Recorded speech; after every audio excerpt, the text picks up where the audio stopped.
I have a phone book in the drawer over there. It is full of names, hundreds of them. But on a Tuesday afternoon, when the house is quiet and my heart feels heavy, there is not a single person I can call. I want to speak to the men today, the young men, and the men who are feeling the weight of the world on their shoulders. I know you. I know that you are surrounded by people, colleagues, wife, children, but you feel completely alone. You are an island, and you think that being an island makes you strong.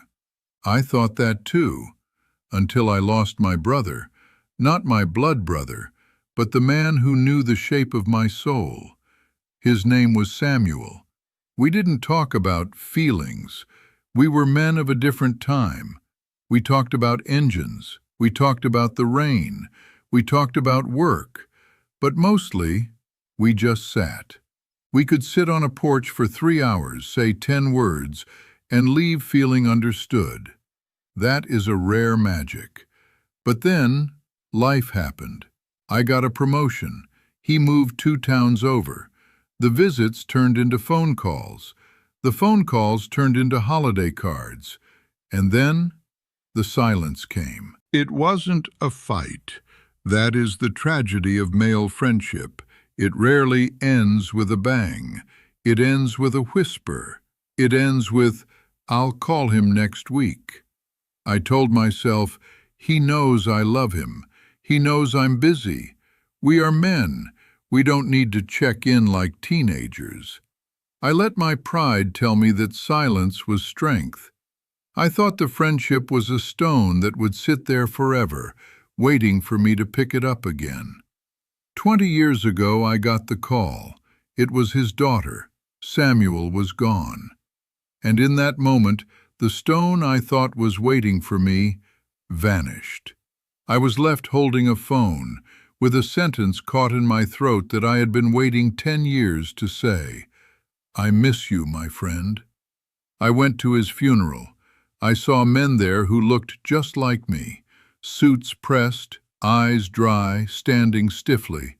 We nodded at each other, but inside we were all screaming. We were islands, sinking into the ocean. Listen to me closely. There is a lie that society tells you. It tells you that a man does not need community, that a man who needs other men is weak. This is poison. Loneliness is not a badge of honor. It is a slow death. It eats your joy. It shortens your life faster than smoking.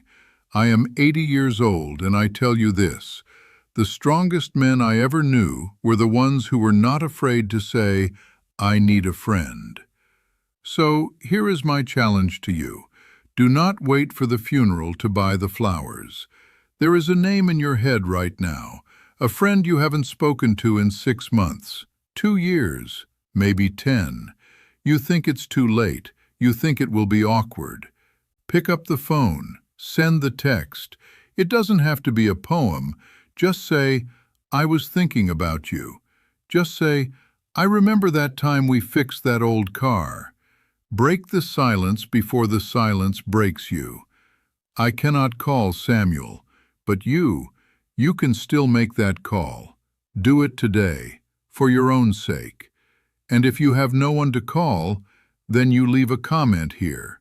We can be lonely together until we are not lonely anymore.